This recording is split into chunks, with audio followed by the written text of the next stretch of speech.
Intensivão SJCC. Você, um passo à frente. Oferecimento: Colégio Diocesano de Caruaru. Um colégio para a vida toda. Vestibular 2021 ACES Unita. Inscrições abertas. Olá, está no ar mais um Intensivão Podcast. Eu sou Jailma Barbosa e olha, a redação do Enem pode fazer total diferença na sua oportunidade de chegar ao ensino superior. A parte discursiva do exame avalia não só a gramática e a ortografia, mas também a construção de ideias, a visão de mundo do estudante. E aí, para trazer dicas de como você pode fazer uma redação nota 10 aí no Enem, a gente está recebendo aqui no nosso podcast Intensivão o professor de língua portuguesa Menelau Júnior.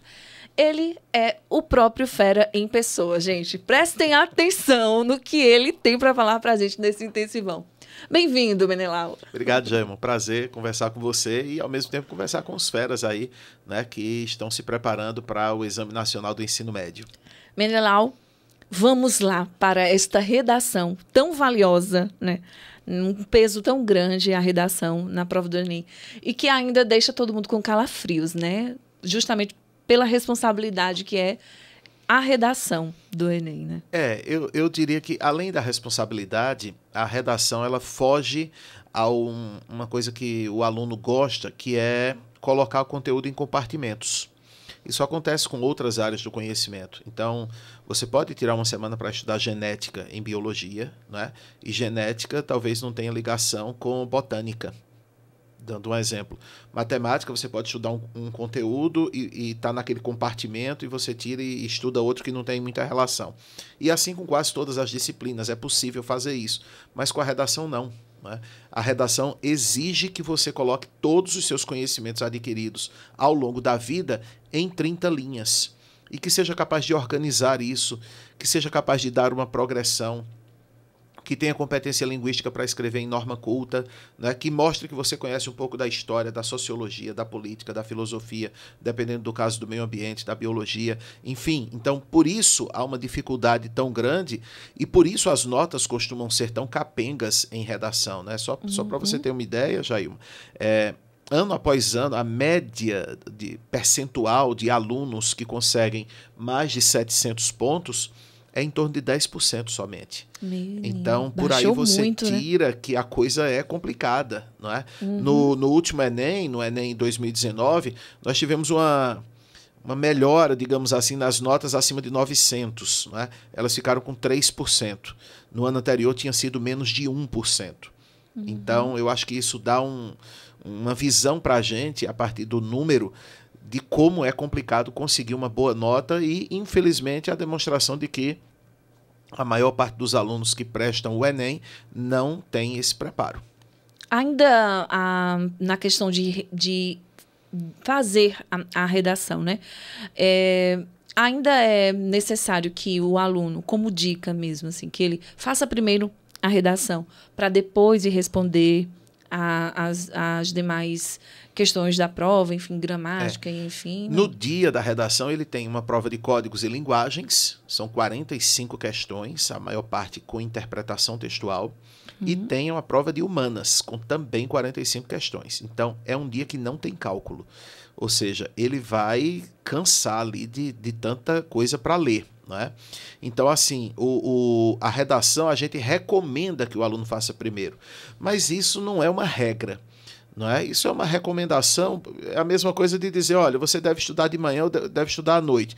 O indivíduo é que tem que descobrir qual é o horário em que ele rende mais. Não é? Eu confesso a você que todo dia eu acordo às 4h30 para ir corrigir redação.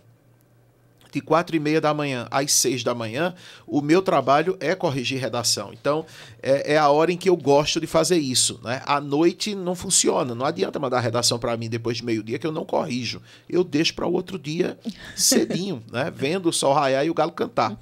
Então, é uma questão de ritmo. O meu organismo funciona muito bem para eu acordar muito cedo, mas eu não gosto de ir até tarde da noite.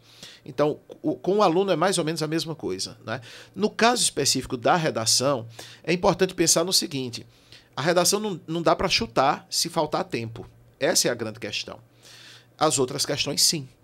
Então, por isso que a gente recomenda que, normalmente, ele procure fazer a redação no início. A cabeça está mais fresca, ele não está muito, né, não está cansado ainda, porque a redação a prova vai cansá-lo. Uhum.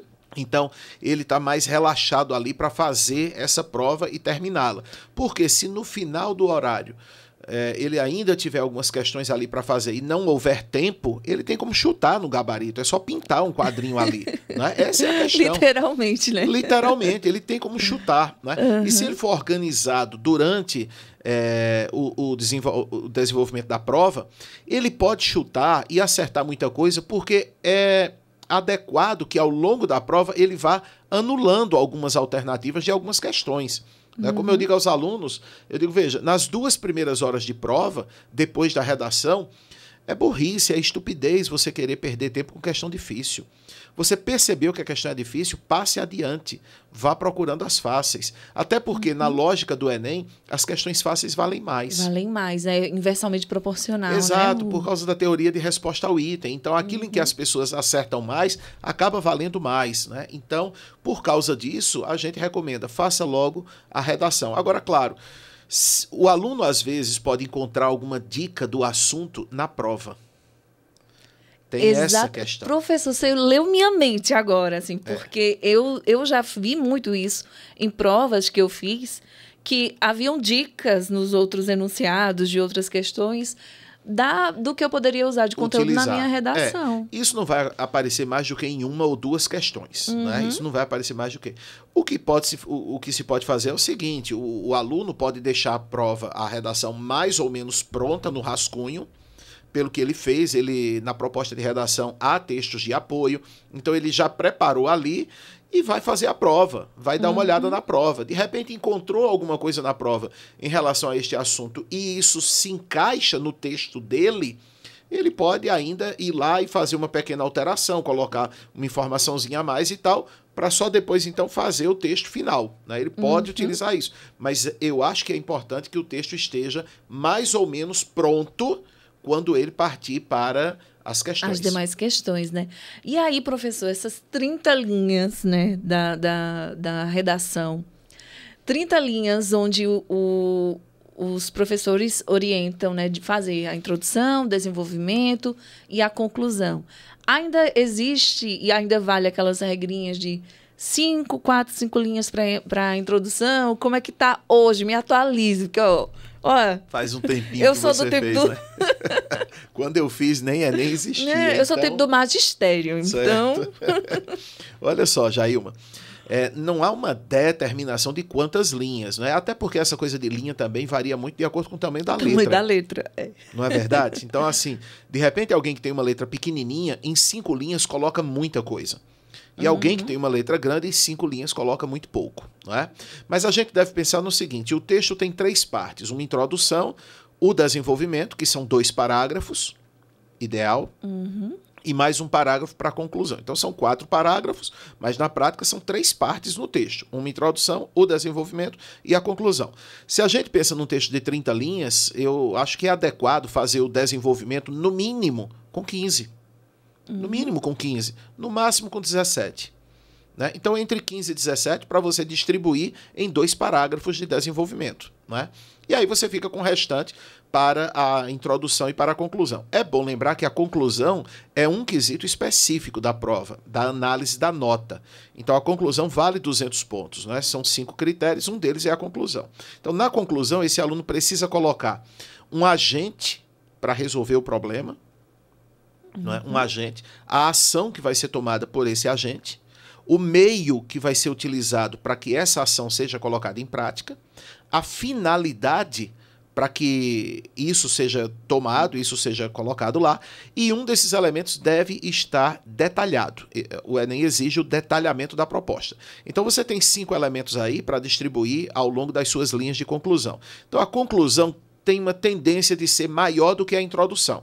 No final das contas, então, a gente chega a essa continha aí de 5 ou 6 linhas para a introdução, porque a introdução não é para debater o assunto, é para apresentar o texto de forma interessante, não é fisgar o corretor, como a gente diz, não é deixar o corretor interessado no que ele vai ler, e apontar pelo menos os 2 caminhos do desenvolvimento. Eles devem aparecer de forma explícita na introdução. Isso ajuda bastante quando o aluno coloca ali que o problema levantado se deve a um tópico e a outro. Esses 2 tópicos devem estar armados ali na introdução. Dá para fazer isso em 5 ou 6 linhas. E aí, como construção textual, é indicado que o aluno faça busque lá na memória dele citações, não de assos, mas faça menções a pensadores. Como é que os avaliadores veem isso, né?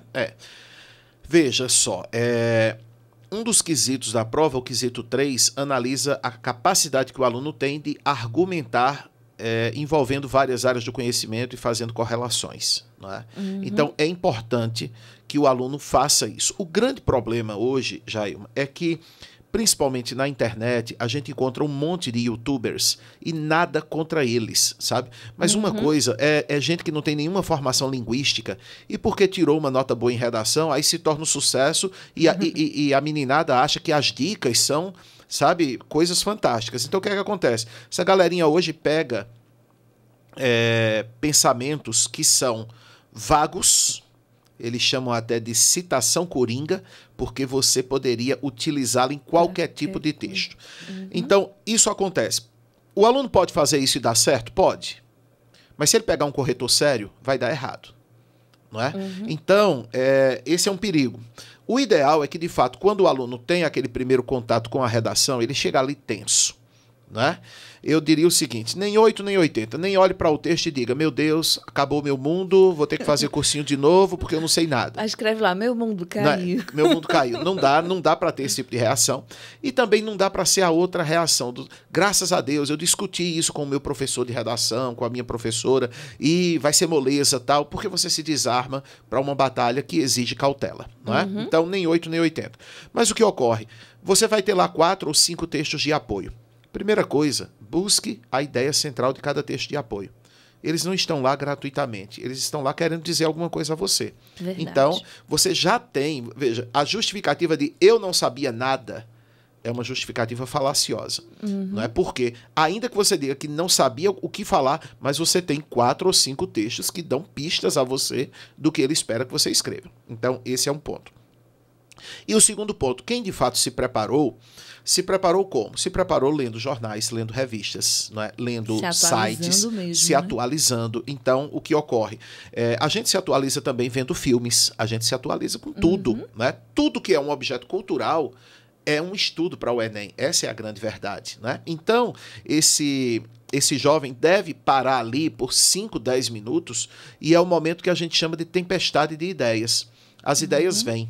É claro que para uns vai ser tempestade e para uns vai ser goteira, não é? Mas ainda assim seja uma goteira. Né? Se disser, mas não caiu nada, então reze, que não tem mais o que fazer. Reze, né? Mas, falando sério, esse aluno deve anotar naquele primeiro momento tudo que vier à cabeça dele. Não é um momento para pré-julgamento, para dizer isso é importante, isso não é importante. Não, naquele momento tudo, o importante é anotar em algum cantinho da prova todas as ideias, para depois, então, ele pensar no que é que dá para aproveitar e no que é que ele vai ter que descartar. Né? Mas que ele tenha ali anotado rapidamente o que veio à cabeça. Então, de repente, o nome de uma série, um filme. Muita gente que tirou nota 1000 nos últimos Enems começou fazendo referências a séries, inclusive de cultura pop. Breaking Bad está lá como exemplo de uma redação que levou nota 1000. Né? Então, a referência a bons filmes, né? Eu evitaria animações, né? Por motivos óbvios, né? Parece uma coisa meio infantilizada, mas referência a bons filmes, referência histórica, não é? Tudo que está aí, que acontece com a gente, tem um pezinho na história. Então, a referência histórica é interessante. A referência à filosofia e à sociologia, que é aquela tara que o aluno tem de colocar e às vezes fica gravando citações coringa, ela deve ser colocada mais preferencialmente no desenvolvimento. Né? No desenvolvimento, ou no desenvolvimento 1 ou no 2. E o aluno tem que ser muito esperto para ir naquela linha de pensamento durante toda a redação de quem ele está citando, né? Porque senão ele entra em contradição. Quando ele coloca aquilo ali num parágrafo, o aluno precisa entender que, e aí a gente volta para a introdução. Se na introdução ele apontou os 2 caminhos da argumentação, cada parágrafo tem que ser focado num argumento só. O que se busca no Enem não é quantidade, é qualidade. Se você vai lá e despeja um caminhão de argumentos e tal, sua redação vai cair, a nota vai cair. Por quê? Porque você não consegue conectar tantas ideias. Então você tem que pensar em 2 argumentos para você desenvolver. Agora, no desenvolvimento de cada argumento, aí é onde entra. Você pode usar alusão histórica, você pode usar exemplos do cotidiano que sejam de conhecimento público, você pode fazer uma alusão a um filósofo, a um sociólogo, desenvolver a ideia que ele coloca. Não precisa citar uma frase, mas desenvolver uma tese, uma teoria, mostrar por que aquela teoria dele se aplica ao que você está defendendo. É bastante delicado, mas com muito treino, né? Porque o aluno não vai pegar uma redação do nada. Ele tem que vir se preparando de fato. Até o que estiver nos ouvindo agora, comece a fazer redação, né? Comece a tentar fazer, a trabalhar seu cérebro para que você consiga fazer uma redação coerente, né? Que você consiga não zerar, pelo menos. Né? Eu digo aos alunos que eu comparo o fazer da redação com quem quer melhorar o corpo numa academia, né? Nesse quesito eu não sou exemplo para absolutamente ninguém, né? Então, assim, por quê? Porque você não emagrece, por exemplo, lendo um livro para quem quer fazer regime. Veja. Exato. Tem que você praticar, quer fazer né? regime, pronto. Você tem que praticar, né? Redação é a mesma coisa. Não adianta só ouvir, não adianta só ler, você precisa praticar. Né? Então, sem a prática, não vem a prática vai dar a você a técnica para organizar tudo aquilo ali. Às vezes você tem boas ideias, tudo, mas um texto escrito não é um texto falado. Quantas pessoas não se queixam disso? Eu sei falar, mas colocar no papel, pois é. Né? Se fosse para falar, se faria um podcast para o Enem. Não é o caso. Precisa escrever. Professor, e a gente vê a dinâmica da escrita no Brasil, por exemplo... Antes, logo no início do Enem, as notas eram superiores, claro, eram 63 questões? 63 questões antes da mudança. E a redação. No entanto, tudo era em apenas meio período, né? Eram só 4 horas, salvo engano, para responder tudo isso. As exigências diminuíram, aumentaram? Como é que ficou em relação à redação? Assim? Eu acho que elas aumentaram, elas ficaram mais claras em relação aos critérios de correção, né? Este ano eu achei até positivo isso, né? O INEP divulgou a cartilha dos corretores, divulgou na internet para que os alunos saibam o que os corretores têm em mãos e como eles vão avaliar. É uma cartilha riquíssima, com vários exemplos de todas as competências que são cobradas na prova de redação. Então, assim, um material vasto que foi finalmente divulgado. Isso é extremamente positivo, né? Acho que isso deixa a clareza do concurso, né? Que isso era um mistério, né? Exato, antigamente exato, a gente não sabia, né? Qual o critério. Quais são os critérios exatos. Então, ele traz uma vastidão de exemplos em relação a isso. Eu achei um material muito interessante, que foi divulgado, acho que no mês de abril, de maio, quer dizer, já faz um tempo isso aí, que deu tempo para quem quisesse, para quem estivesse interessado, de dar uma estudada, de dar uma olhada, né? De trabalhar, no caso dos professores, de trabalhar com os seus alunos em sala de aula toda essa questão, né? Então, assim, eu acho que a exigência ficou maior. Ao mesmo tempo, Jailma, é uma questão muito subjetiva, não é? Porque você não está analisando uma prova de gabarito. Então, por causa disso, o próprio sistema tenta garantir aí que haja uma justiça maior. Então, a prova de redação não é corrigida só por uma pessoa, né? Todas as provas são corrigidas pelo menos por 2 corretores. E se a nota dos 2 corretores a diferença for superior a 100 pontos, a redação vai para um terceiro corretor, que funciona meio como um juiz. Né? Então, a nota desse terceiro corretor, vai ser comparada com as 2 anteriores e vão ficar as 2 mais próximas para tirar a média. Então, assim, para quem está nos ouvindo, imagina que Menelau fez uma redação, um corretor deu 800 e o outro deu 920. Aí não é? Então, 120 né? Ultrapassou, vai para um terceiro. Se esse terceiro der 840, a nota é sempre de 40 em 40 pontos. Se esse corretor der 840 está mais perto de 800 do que de 920. Então, ficaria com a nota 840 e 800 dividido por 2, 820 seria a minha nota. Já se esse corretor desse 880, 880 está mais perto de 920 do que de 800. Então ficaria 880 e 920, o que daria a média 900. Agora, antes, diante do que a gente está falando de redação, antigamente, da questão do treino de redação, Menal, a gente fazia muita carta, escrevia muita carta, mandava para as pessoas. A gente estava o tempo todo treinando nossa escrita. E hoje nós somos muito digitais. A gente ou digita um texto ou digita tudo errado no WhatsApp, por exemplo, e o próprio corretor já joga ali, então, as palavras, a preguiça, de fato, né? Hoje, a comodidade da tecnologia nos impede, né, dessa prática de escrever à mão. Tem gente que faz calo na mão se escrever 30 linhas, né? Se for escrever um texto. Então, eu acho que antes a gente tinha, naquela época de ouro, a gente escrevia carta, mandava carta, tinha o trabalho de fazer aquilo, e hoje não. Então, como o próprio avanço, a própria tecnologia, coloca um pouco de barreiras, né, em relação à prova que não, entre aspas, evoluiu, né? Ainda pede que seja escrito à mão, né? Exato.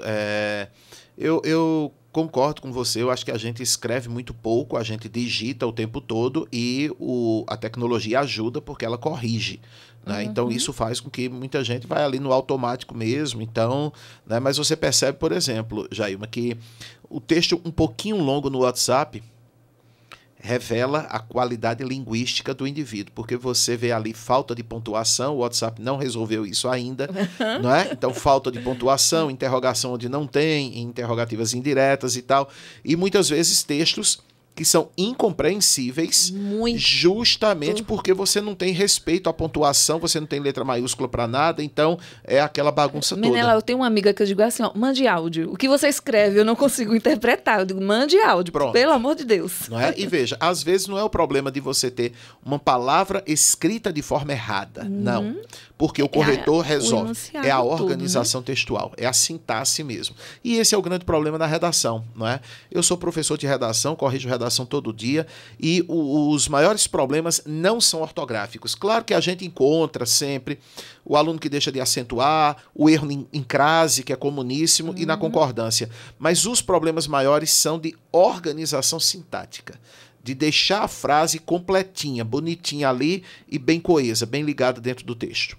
Menelau, para a gente finalizar o nosso podcast, quais as orientações finais, então, para os nossos queridos ouvintes aí? Pois é, veja, nós estamos a menos de um mês aí da prova, então, assim, eu sou muito sincero, quem não aprendeu a escrever até agora, não vai aprender em uma semana ou em 15 dias. Então, não cai por terra aquela dica que eu dei, minha gente, desculpa. Vão treinando aí. Não, mas é essa questão, veja, eu não imagino que alguém vai fazer a prova a essa altura sem ter treinado. Não é? Então, é aquela história. Pronto. É como quem quer ficar com o corpo lindo para o verão e quer treinar 15 dias. Então, não resolve. Mas alguém que já vem treinando não vai abandonar o treino em 15 dias. Né? Então, continua treinando. Você fez isso ao longo do ano? Continua treinando. Se você não fez isso, o treino vai ser inócuo. Não vai resolver agora. O que é que eu diria?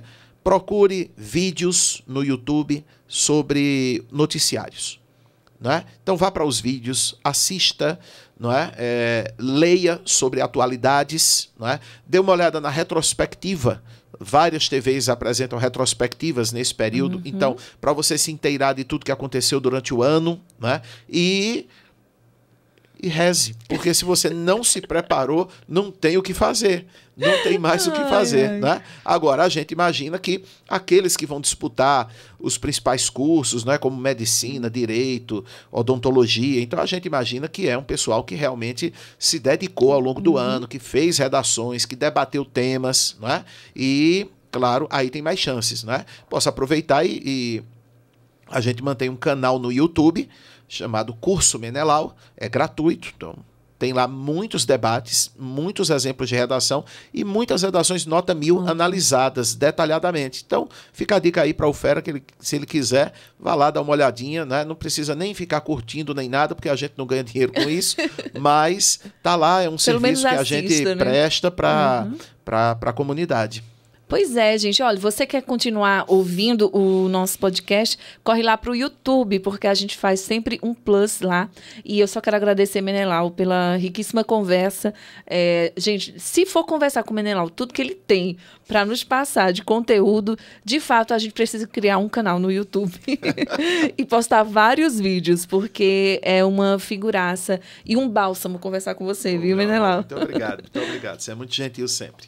A gente está encerrando por aqui o nosso podcast. Você pode ter acesso a muitas dicas e conteúdos sobre o Enem e vestibulares no site intensivão.sjcc.com.br. Então, até a próxima. E a gente continua aqui no YouTube, Menelau. Quero saber uma coisa. Você fez Enem? Não fiz Enem. Quando eu prestei vestibular em 1990, eu estou completando agora 30 anos de sala de aula, Jailma. Não fez nem para testar, fiz Enem, nunca fiz para testar, você acredita? Meu Deus. Pois é, tava com vontade de fazer esse ano, mas depois dessa questão da pandemia tudo, eu acabei desistindo, sabe? Eu tava querendo fazer de fato, porque eu sou da época que o Enem servia apenas para fazer uma testagem aí de como é que andava o ensino médio. Que ainda é para isso, né, Menelau? Mas passou a ter uma validade muito grande, porque é o que permite a entrada nas universidades públicas, né? Então mudou totalmente de configuração. E eu tava louca para fazer o teste do Enem. Eu disse, rapaz, eu queria ver E eu queria fazer assim, um tiro no escuro, sem ter estudado, para ir testando os conhecimentos adquiridos mesmo ao longo da vida e saber o que é que retrocedeu nesse cérebrozinho. Eu confesso a você também que eu fico meio intimidado para fazer. Né? Todo mundo vai te cobrar uma nota 1000 na redação.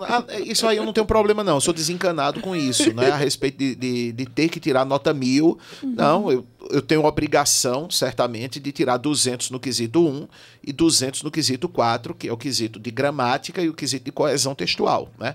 Quanto à abordagem do tema, aí entra a subjetividade. Quer dizer, eu posso utilizar um argumento que de repente não agrada o corretor, né? E aí ele não dá a nota máxima. Então, assim, eu não tenho problema com isso. É a questão mesmo de... Eu sei que as pessoas me conhecem aqui na cidade e tudo, então de repente você entra numa sala para fazer a prova. Como é que fica a reação daqueles alunos que estão ali, do próprio fiscal, não é? Por que Menelau está aqui, entendeu? Então é uma coisa assim meio que me incomoda, né? Porque será que eu entender? Não, o cara quer somente se avaliar, saber como é que ele está depois de 30 anos fora de sala de aula como aluno, né? Mas aí eu estava muito afim de fazer este ano e acabei desistindo aí por essa questão da pandemia. Por causa da pandemia mesmo, Exato. né? Mas o acesso às provas, a correção de provas e, enfim, as redações, você sempre tem através dessa própria divulgação que o INEP faz, né? Exato. Quando a prova, no caso do primeiro dia, ela termina por volta de 6h30 da noite, que é o dia da redação, normalmente eu já estou com um vídeo gravado em casa comentando a redação, né? Porque o INEP divulga o tema enquanto os alunos estão lá, né? Então ele divulga, eu fico só esperando o detalhe dos textos de apoio, porque a gente não tem acesso, o INEP não divulga isso, ele só divulga o tema.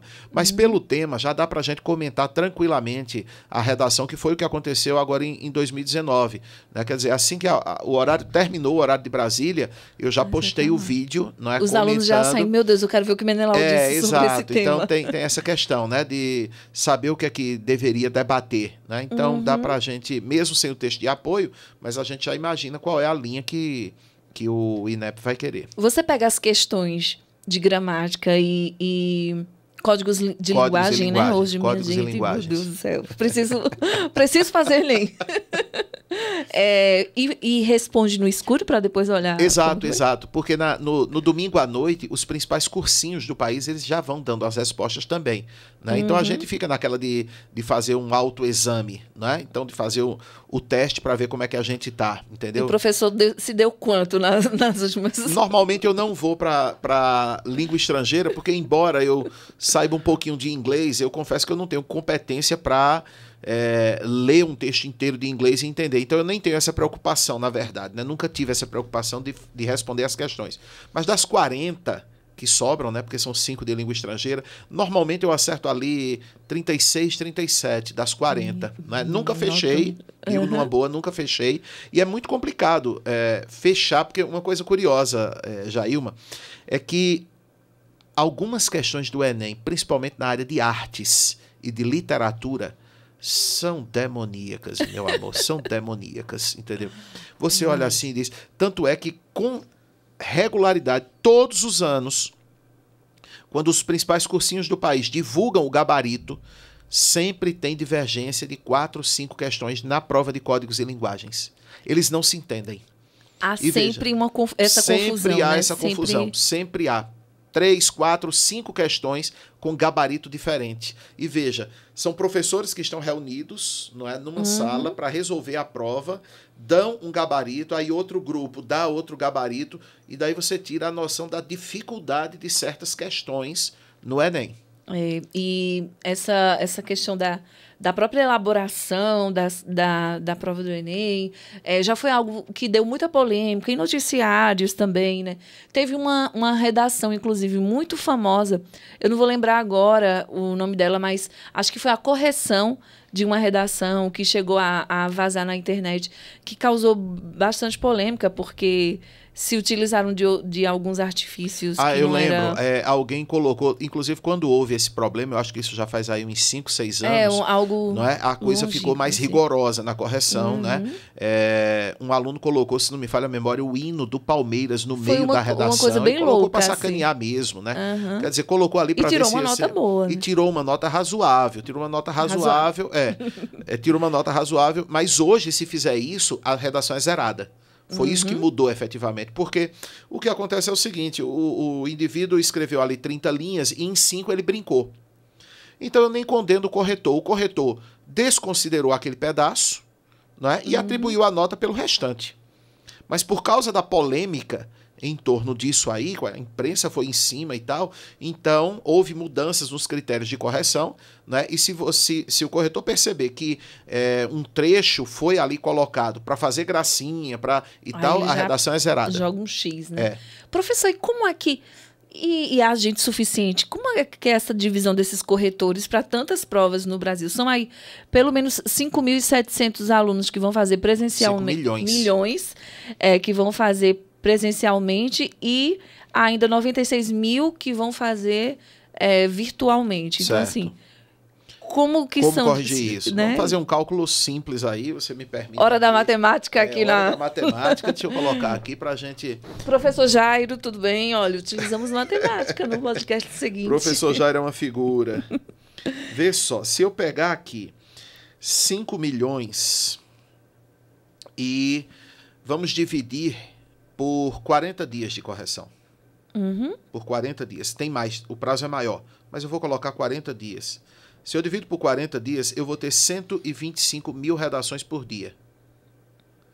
125 mil redações. Se eu dividir isso aqui por 500 corretores, seria um número baixo para o Brasil todo. Cada corretor corrigiria 250 por dia. O senhor acha isso baixo? É muito.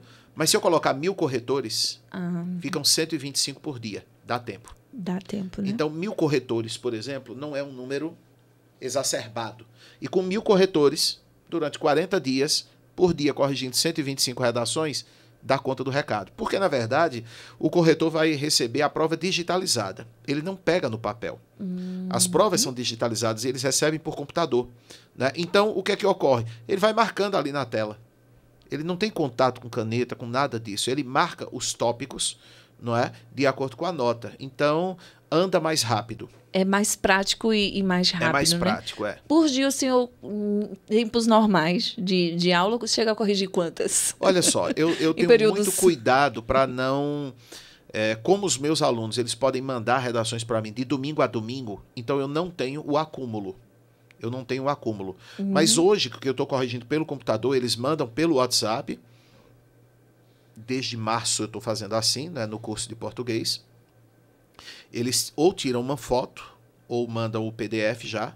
Mandar a foto eu transformo no PDF, abro o WhatsApp no computador, não é? E baixo o arquivo no meu computador. Então lá eu transformo num PDF e com a canetinha do PDF eu vou marcando os tópicos, né? Depois eu salvo, mando para ele de volta e gravo um áudio comentando todas as correções que eu fiz. E haja memória neste celular, né, professor? Não é? Pronto. Então, o que é que ocorre? Hoje, esse processo, se for um texto bom, todo o processo aí de mandar um áudio, tudo, dá em torno de 6, 7 minutos. Todo o processo, por redação. Por redação. Como na correção você não vai ter esse processo de mandar áudio para ninguém, então um bom texto você passa a vista ali e corrige direitinho em 4, 5 minutos no máximo. Então você imagina aí que alguém durante 1 hora corrigiria entre 12 e 15 redações. Em 4 horas, 60 redações, né? Em 8 horas, 120. 8 horas de trabalho. Uma dedicação intensa, né? Exato. Agora, também tem aquela coisa, Jaima, tem redação que você corrige em 2 minutos. Principalmente no caso do Enem.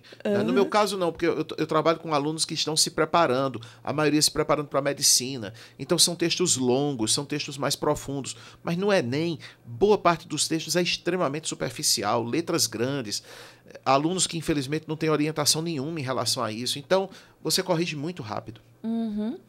Por isso que é este nome tão renomado aqui em Caruaru, Menelau Júnior. E tantos alunos, gente, são fãs desse cara. Se você estiver aí em outra cidade, você não está em Caruaru, não entende quem é Menelau Júnior, pesquisa aí, coloca no Google. Pesquisa aí na internet, coloca aí no YouTube, assiste as aulas dele e você vai entender que figuraça é essa. Que eu quero agradecer, Menelau, aqui a participação no nosso Plus, aqui no nosso canal do YouTube. E boa sorte aí nessa jornada como professor, que vai ter muito trabalho nesse Enem ainda. Se Deus quiser, né? Quero agradecer muito. Sempre um prazer muito grande conversar com você. Essa parceria aqui da gente com a TV Jornal e com a Rádio Jornal, né? Já há tanto tempo aqui, já me sinto muito, muito em casa. Tenho tantos ex-alunos de aqui, casa. né? Tantos apresentador, daqui. Ex-alunos. Exatamente. Eu tive a honra de ser só do cursinho, né? Rapidamente, né? Mas rapidinho. fui. Mas aqui em outras instituições jornalísticas aqui da cidade também, muitos ex-alunos. Então, é um prazer muito grande para mim, né, completando aí 30 anos de profissão, ter deixado aí esse legado com tanta gente boa que está aí, de alguma forma ter dado uma pequena contribuição ali na formação desses jovens. Né? Gigantesca contribuição. Vamos lá, vou até os 60, se Deus der saúde. Dará, amém, dará. Gente, obrigada pelo carinho da sua audiência. A gente se encontra, vai olhando aí os nossos outros vídeos e acompanha a nossa programação também na TV Jornal Interior. Tchau, tchau. Intensivão SJCC. Você, um passo à frente.